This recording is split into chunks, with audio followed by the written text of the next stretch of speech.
Oke, saya jawab pertanyaannya dan ini adalah pembuktian ya. Siapa sebenarnya biang kerok dari gagalnya Indonesia menjadi tuan rumah Piala Dunia U20? Bukan orang Indonesia, sekali lagi bukan orang Indonesia. Bukan Pak Ganjar, bukan Gubernur Bali, bukan si A, si B. Biang kerok gagalnya Indonesia menjadi tuan rumah Piala Dunia U20 adalah timnas Israel. Karena apa? Karena mereka lolos.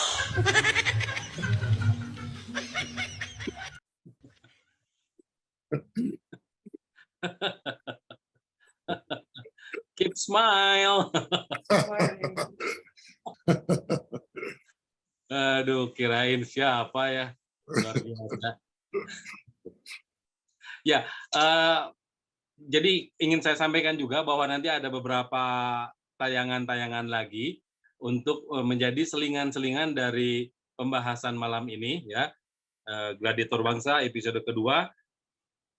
Selanjutnya kembali kami persilakan untuk Dr. Mary untuk memberikan paparan lagi nih tentang mungkin sesuai tema politik ekonomi dan kebangsaan dari kacamata Dr. Mary sebagai pakar ataupun dosen di bidang political economy and path-to-path dependence theories.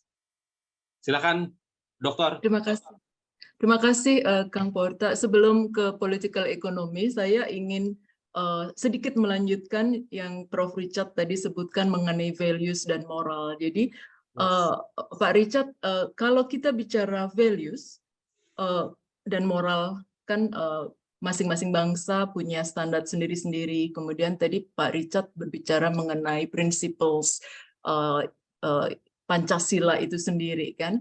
Nah, maka yang kita perlu pertanyakan juga kepada para calon pimpinan bangsa ke depan, misalnya adalah sebenarnya mereka hold basic value-nya ini apa? Apakah mereka mengikuti path utilitarianism atau deontologi?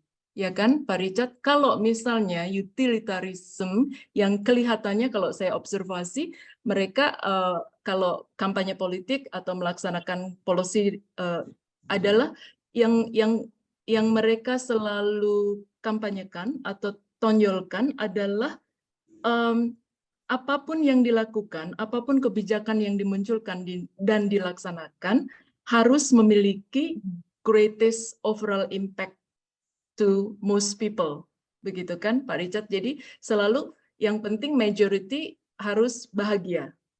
Maka kita bisa berdiskusi lagi kembali ke konsep popularism, what is popularism. Jadi oleh karenanya kita akan mendapatkan leader yang paling populer. Namun kalau kita kembali ke Pancasila, maka kita akan berdebat, mungkin kawan-kawan yang hadir di sini juga para ahli histori dan juga politics di Indonesia. Jadi maka akan debatnya adalah deontologi, prinsipal yang harus kita hold Pancasila ini tidak bisa dikompromis gitu ya. Tidak ada kompromi, harus Pancasila, deontologi. Nah, sekarang ada konflik antara practical reality, jadi political reality dengan deontologi Pancasila ini sendiri, yang mungkin kalau kita nanti ke depan memiliki tamu-tamu calon pemimpin bangsa, maka mereka mungkin perlu kita minta berbicara ini bagaimana mereka bisa harmoniskan antara deontological base value Pancasila dengan political reality yang utilitarism. Kemudian Kang Porta, kalau mengenai political economy sebenarnya menarik karena saya di Oxford itu ada satu kelas yang membedah mengenai path dependence political economy di bidang lingkungan hidup, di bidang natural resource management. Dan kalau kita mau melihat ke belakang dari awal 70-an, maka kalau kita lihat teori political economy dan path dependence natural resource management, itu jawabannya adalah path dependence-nya adalah extractive model of political economy begitu ya, extractive model of natural resource management. Kalau extractive model artinya kadang-kadang para pemimpin, baik itu national leaders maupun local leaders, kadang-kadang kurang menghitung namanya externality dari environmental atau dari natural resource management. Kalau mereka hitung-hitungannya, Prof. Richard yang lebih ahli karena beliau adalah profesor ekonomi.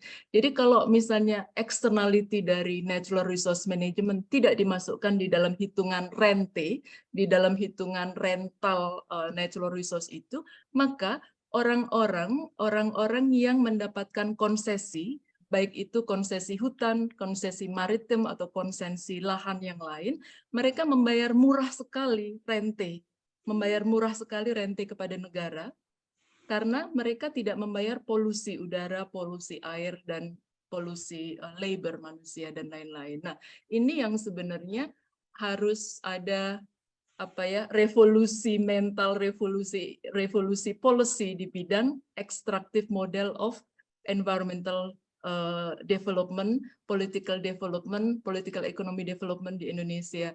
Itu yang sebenarnya secara summary demikian. Tentu saja sudah mulai ada perubahan tentang added value dari raw material yang bisa dijual, tidak boleh hanya digging resources dari bumi, air Indonesia kemudian langsung dijual, tetapi harus ada added value. Kita melihat ada perubahan.